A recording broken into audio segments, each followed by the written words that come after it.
Right, we're just going to go through a little bit of an EBSCO search now. I'm going to take you right through from doing the question to getting the keywords to actually doing the search in itself. The first thing, like we talked about in class, that you need to do is have a really good question. Why? Because if you've got a good question, then that's going to really lead the way into finding some good journal articles. So I've always had an interest in bullying because I've worked with young people who have been highly traumatised from the effects of bullying, and I've also worked with young bullies as well and seen how, in a way, being a victim can create some pretty horrendous bullies out there. So I want to know more about bullying, and I know that I'll probably find them over all those areas of specialist practice. You know, I'll probably find something if I looked in education, and I'd probably find something if I looked in welfare and justice, and even in community and faith I would find some literature that's actually on bullying. But I really want to look at health and what we can do within the health sector to help young people who have had experiences of bullying. So my question is, how can health providers support young people with experiences of bullying? And I know that I need to find articles that are going to give me some idea of theory and some articles that are going to give me some idea of practice. Right. Now, the key thing to remember in all this is that you are not looking for the verbs. So you're not looking for words like this. You're not looking for articles that tell you about that how. You're going to find some of those answers here, but really in your searching on EBSCO, you want to stick with the nouns. Okay, so nouns are the naming words that we give objects and people and things and organisations. So health providers is one noun. And the next noun would be definitely young people.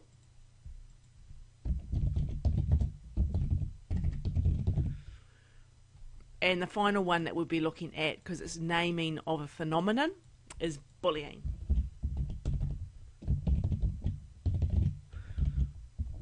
To a lesser extent, we might also want to look at experiences. Okay, so we'll put that there. Right, now the key thing is that you know in your word searches that it's health providers and young people, bullying and experiences. So if I was to do just a basic search on Google and I threw those words in, as a default, that's how Google's going to read it. They'll probably go health and providers and young and people and bullying and experiences. Okay, so this will begin to make some sense as we go through the process. Okay, now to use the thesaurus on Word, all you need to do is, well, for a test you can just right click, and if you go down to synonyms you can see there's no suggestion, so it's no use going to the thesaurus anyway. So health providers, we're not going to find anything for it if we press Shift and F7. And we wait slowly whilst the computer works. So as you can see, absolutely nothing there. But if we looked at this, okay, the adjective here, that's describing what the providers are actually providing. So we'll take providers out there. We can see some good words coming out here. Well-being, or well-being. And if we click on well-being, we might get something else. We could, and I will put down there just in case, but we could also have welfare. And what I'm going to do here now is put an or in. So health providers or well-being with a hyphen, or welfare. And young people, Shift F7. Remembering you're only looking for words that are going to be helpful. So younger generation is probably not a word you're going to find in a journal article, but you will find youth and you will find adolescents. And in fact, and we'll talk about this on another podcast coming up, in fact, in the health sector, you'll probably find that the key word that gets used is adolescence. And that's because in the health sector, they are talking about young people often developmentally in a physical developmental sense. And so you're talking about adolescent development, okay? So now we've got bullying. Shift F7. Bullying or intimidation or mistreatment, or all these words are really good, eh? Well, that's my impression. And it's funny because I have to say that as I was doing this, I expected nothing to come through. Now, Microsoft is also suggesting that you get both the English and the American spelling, and that is a good idea. Depending upon where your journal is published will depend upon the spelling that they're using, and most often they will, some journals like Sage will probably use English spelling, whereas other journals that are published by Springer Link and other companies would probably use the American spelling. We could even go down to terrorizing, but you notice here now they're talking about the verb, and we want to stick to the noun. Okay, experiences. We'll look on this just in case we need it. So Shift F7, and we have experiences or occurrences. Noticing how I'm again focusing on noun words. Encounters. I like that bottom section. I think it has incidents. That's a nice one. Scroll down. Happenings. Now, if I don't get too many words, remember I can click it there and see if there's anything here. Manifestations, facts, experiences. Okay, so I've got a really good set of keywords, and you'll notice what I've done here is go health providers or well-being or welfare, and young people or adolescents or youth. Now, some databases, all I would need to do is put those into brackets, and it looks like school maths. And if I put that whole lot in, then I'll get texts that cover all of that.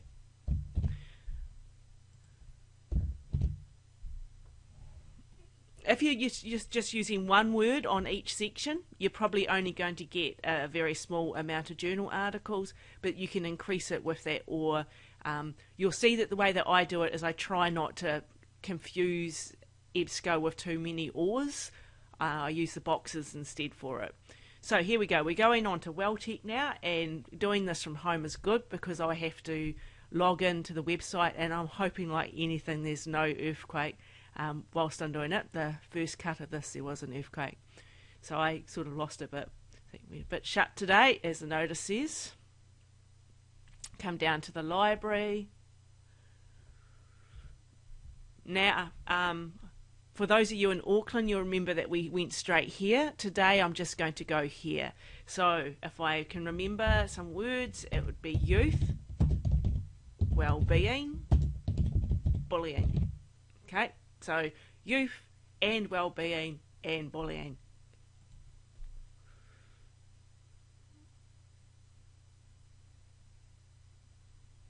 Okay, at this point you have to log in, and just noticing that I can log in on Athens or Shibboleth, must be a Hebrew site. The key thing here is that you need to be able to create an EBSCO account on a WellTech campus. You can't do this off-site. So I would, if you haven't already, you need to either get to Auckland or Wellington or Petone, log on to your computer in the Learning Commons, and then go into EBSCO, and you'll see it will be somewhere up this part of EBSCO. They will have create an account, and so at that point create your own account. Now, and these things don't change, so it's not like the dreaded other WellTech stuff. They don't tend to change over time. Now I just have to hope that I am remembering everything, because I tend to forget these, and hence why I always press the remember passwords just in case I've got it right. No, I haven't got it right, so we'll try this one again.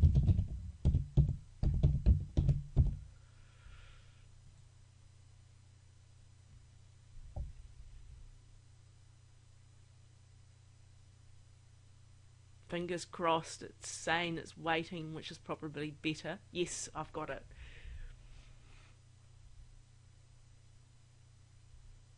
So once you've created your EBSCO login, you'll be able to use it for the rest of the time that you're at Welltech.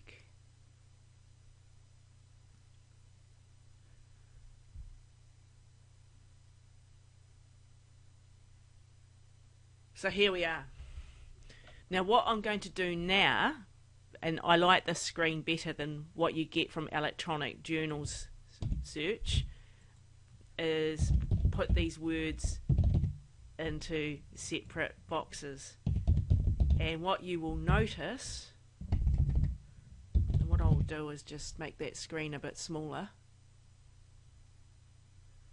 You have to forgive the web camera at this point, but because everything goes a bit slower, is you'll know that we've got youth here on one of those ands.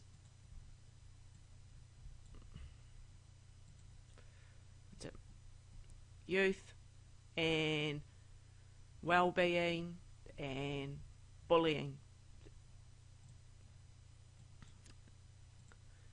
Now, I've been told I've got 43 results, but you'll remember that I said to you that you have to ensure that those results are drawing up journal articles. You need to have at least 3 journal articles that need to be peer reviewed.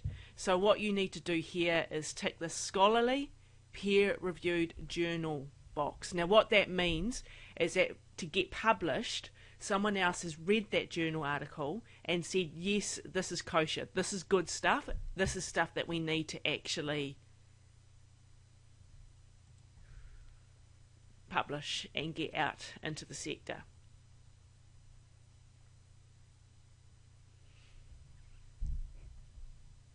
Cyberbullying experiences, impacts and coping strategies by young Australians.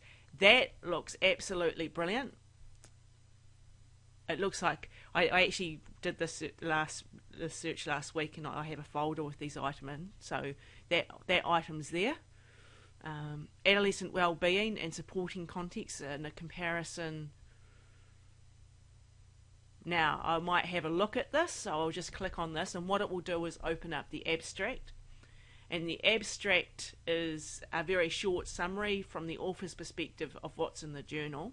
Very, very similar to an annotated bibliography reference, except this is the author's summary, not someone else's summary.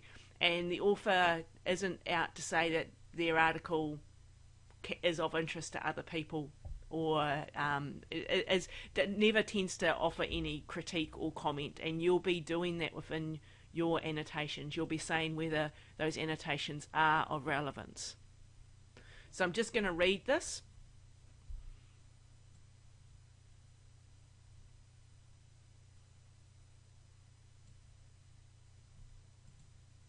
You can see this is definitely related to the health sector.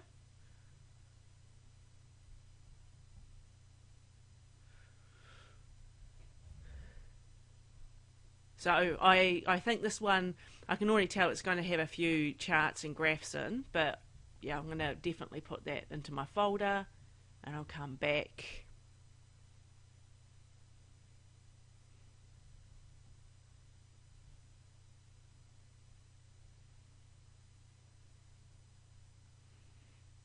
Okay, because this entry here says an introduction to the special issue, I probably would be more inclined to actually go and find that journal. So I'd probably do a search for the Journal of School Violence, April-June 2011, Volume 10, Issue 2, rather than using this article here. The reason is that this is just an introduction, so it's only summarising all the articles that are in that journal, and there's a chance that some of those articles aren't actually here. I'm guessing this one here is. No, it's not. So I'd be keen to look at that journal in itself. I could do that quite easily by just copying this here, coming up to here. I'm just going to double check a couple of things. An introduction. Volume 10, issue 2. So I could go title, subject, source. It's the journal. As you probably guessed, the title is the title of the article.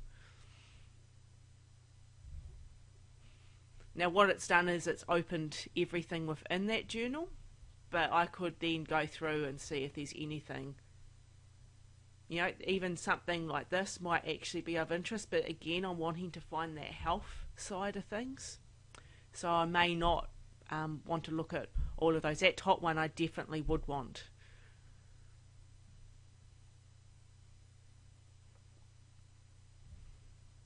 Yep, might add this to the folder. It looks like just by looking at it, it's going to have enough in it. Now this is where it gets really good, because I can come here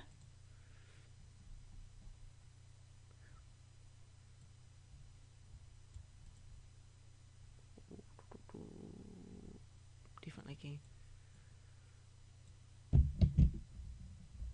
go back, stick one in. I know another one of my words is maltreatment.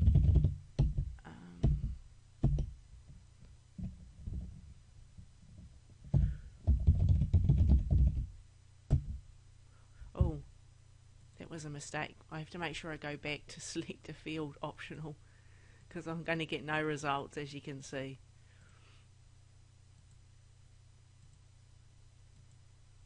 And the reason why I've got it like that there is because I am using all the terms. Now see, these are a Boolean phrase.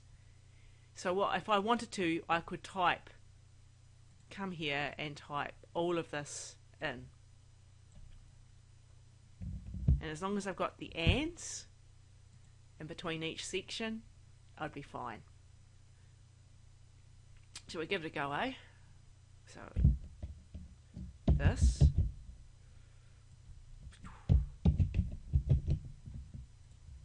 This.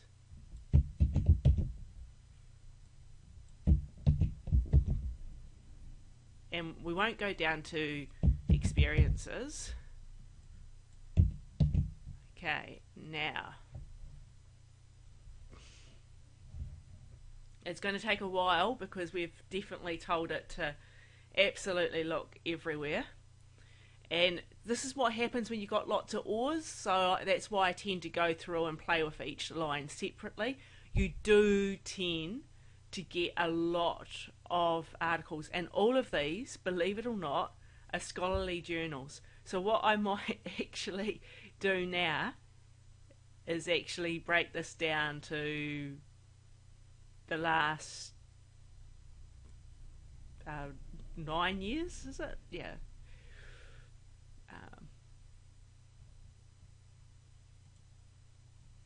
Is that cut it down?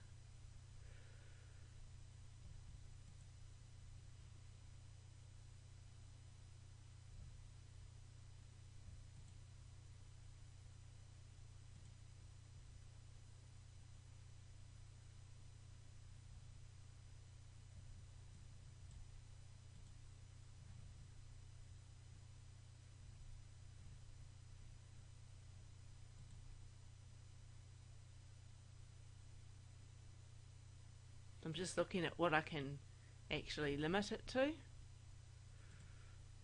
Now, because I've got all those ors in and I've got so many articles, I'm going to reduce it to periodicals because I know that they are there for journals.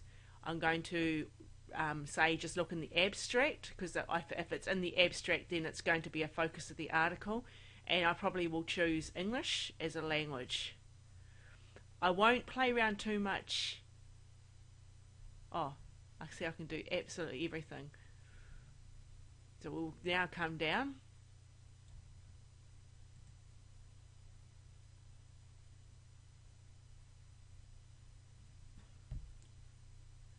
Just doing it to that top box because that said it was doing academic, expanded academic, or academic one file Premiere, or whatever it wants to call itself nowadays. So we'll still be up there in the articles, I'm guessing. I'm guessing we could be still around the 1,000 mark. We definitely got 5.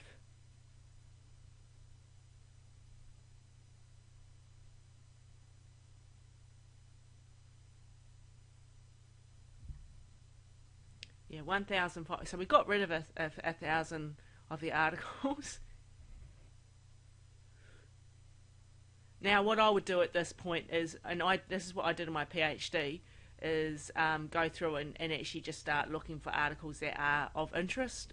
So, if I was working with LGBT youth, then I would probably make sure I looked at that article and I would add it to the file. If I was working with, well, I'll probably look at this one because it's a longitudinal analysis, and that means they've looked at what happens long term for young people. I could actually add in a few more ands up to the top if I wanted. Like I could actually now come up here, add a row, and add youth work. Now it's important at this point, if I'm thinking right, to put your youth work into quotations, and that will mean that what they will do when they're searching through those articles is make sure that youth and work are definitely joined together as one word. But as you can see, as soon as you add youth work, I got nothing. So we'll take it out, see what happens now.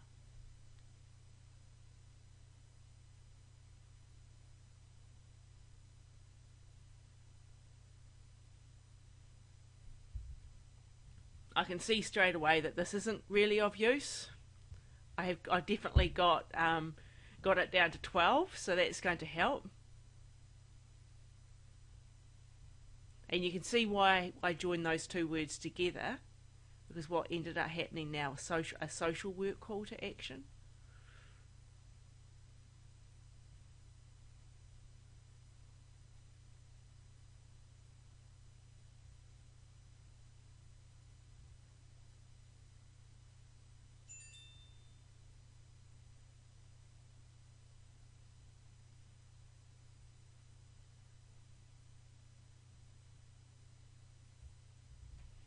Might take that one, so add that to file.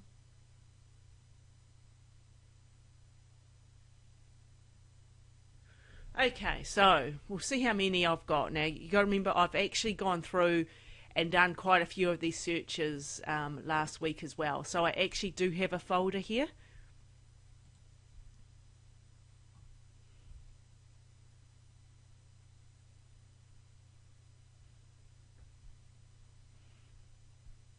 Now, I would suggest that when you're doing this, that you try and get all your journal articles in one go. You're required to get at least 3. Now, remember, you actually have some optional stuff you can use as well. So, if you find that you've got 6 articles you want, then use 6, because journal articles at the end of the day are actually really, really good. So we know we read the actual abstract to this one, but if we wanted to look at the article in itself,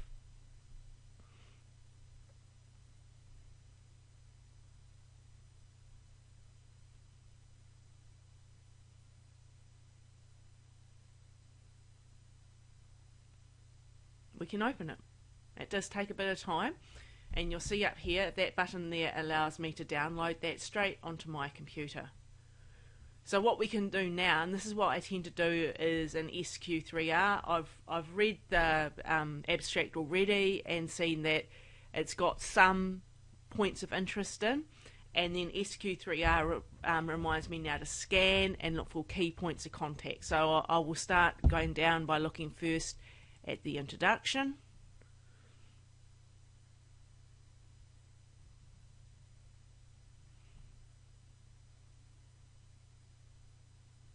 so far, by just looking at these first sentences, remember the sex principle, I'm actually thinking this article would probably have some stuff that's going to really help me, particularly because I'm really into stuff like Bronfenbrenner and stuff like this, and it's definite that this article's talking about the four worlds of a young person.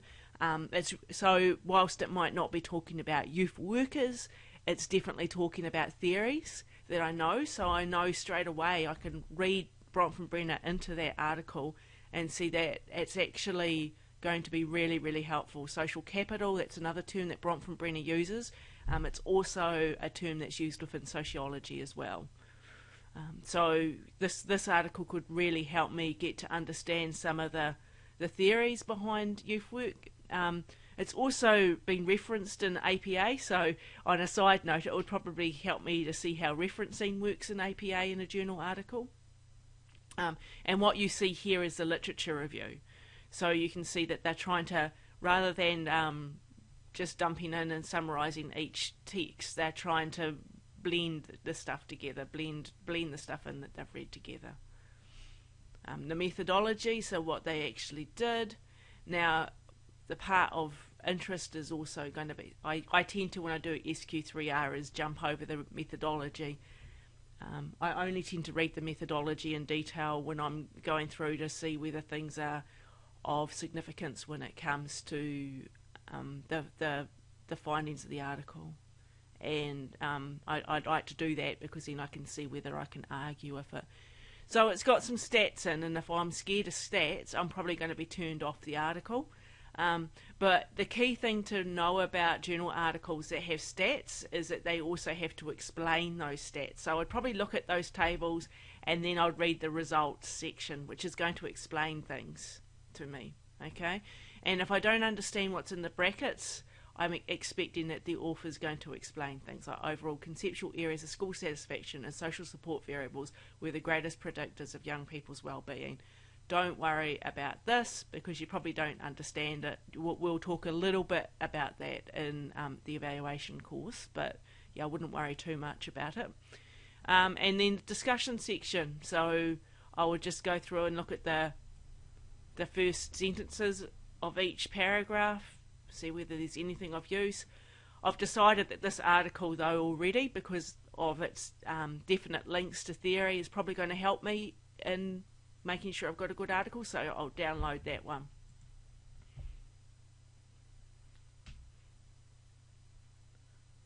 Again, it may be, yeah, it will, these sort of things, because you're using the internet, will take time, and yeah, hopefully no earthquakes will mean that you would be definitely able to get it without losing power.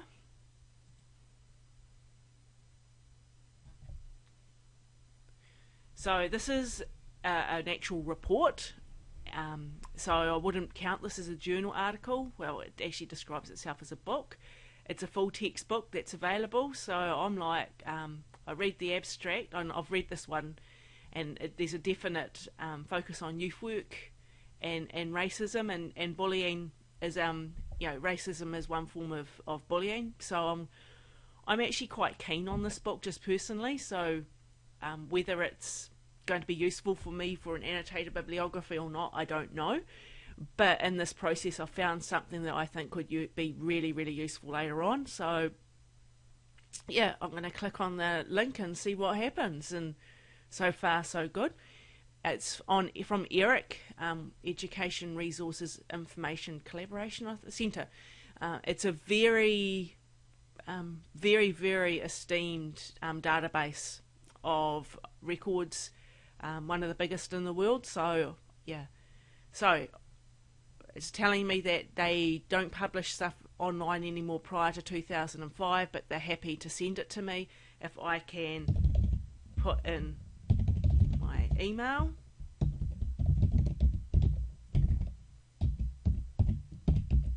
And if I put in the ERIC number. So what I am looking for is that number there.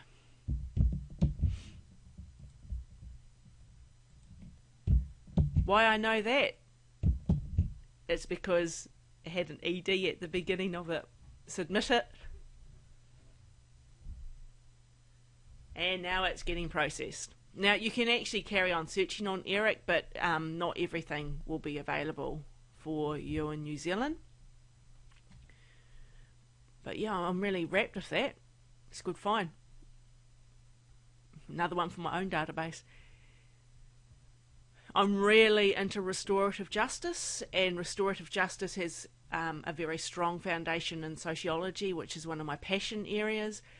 I probably will download this one for my own interest, and I probably will, once I've downloaded it, write a small annotation.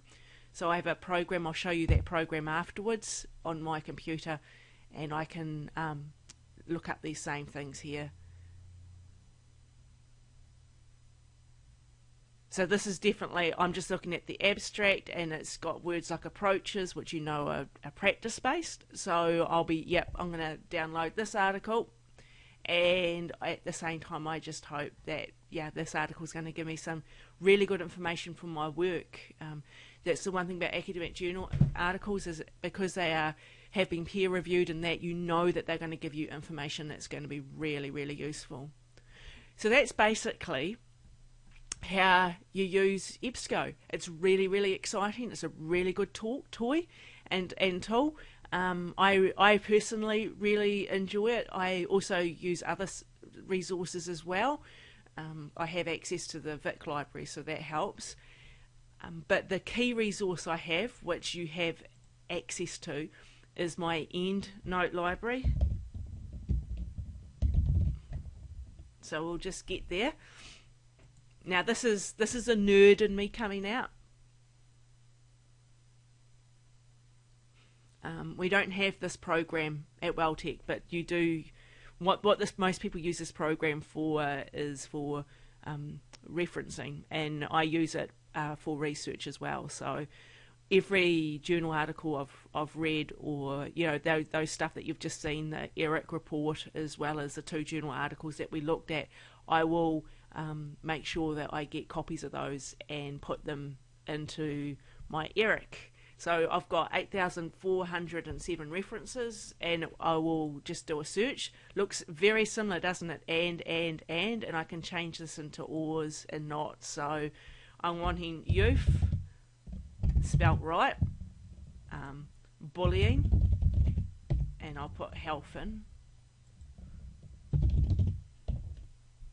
Search whole library. Yep. Search. And I've got 33 records on that. I'm quite fortunate. So if you were to say that you wanted to look at that, I could go through. So I've got a report on it. I've got several reports on it.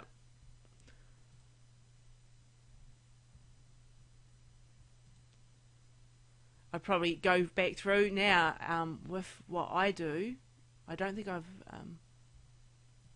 probably this one.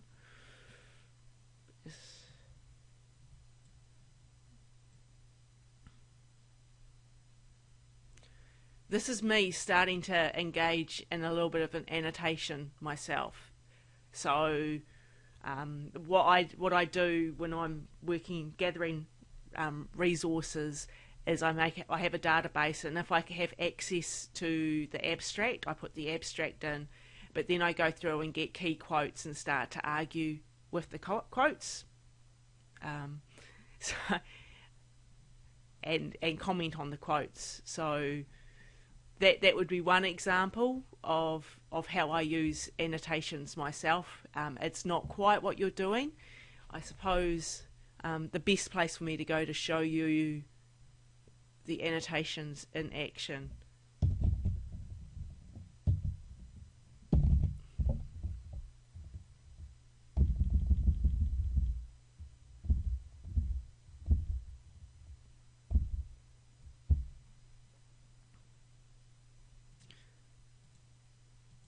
Oopsie daisy, I've gone too far down. Oh no, here we go. So here I am looking. If I put this together in proper sentences, you have an annotation. So I've looked at a book from Michel Foucault on the eye of power, and I've created an annotation with a few quotes in it. I put those quotes in simply because they're ones that I might want to use in my work. As I know you asked if you could have quotes in your annotations, and I said, well, preferably not, because when you have quotes in your annotations, that takes away from your words. But what I would suggest is that you look at cutting and pasting, if you're using PDFs, some interesting quotes, or bookmarking some quotes that you might be able to use for the literature review, because you can quote in the literature review. So that's it. Now what I would do, now I've already got one reference in here, but what I would do is in here I have a little folder, and I put where, so at the moment I'm researching subcultures in alcohol and doing some work on bullying, and there's one article I've found that I want to use. There's subcultures. I've got 7 articles that I want to make sure that I'm using in a journal article I'm writing myself. And then these are the courses, so I have those in folders as well. But that's just to give you an idea. You've got access to those 8,407 resources. They are not all on youth development. They are just all Fiona's nerdy areas. But you'll see, as I showed you, that the search works just the same as EBSCO. So if you get EBSCO right, and you remember those little rules that we talked about how the ands go in, and where the ors fit, so that the ors are along the line and the ands join the lines. But then you've got a really good search happening, and you'll get lots of articles. So yeah, that's it. That's me signing off. Hopefully this all makes sense.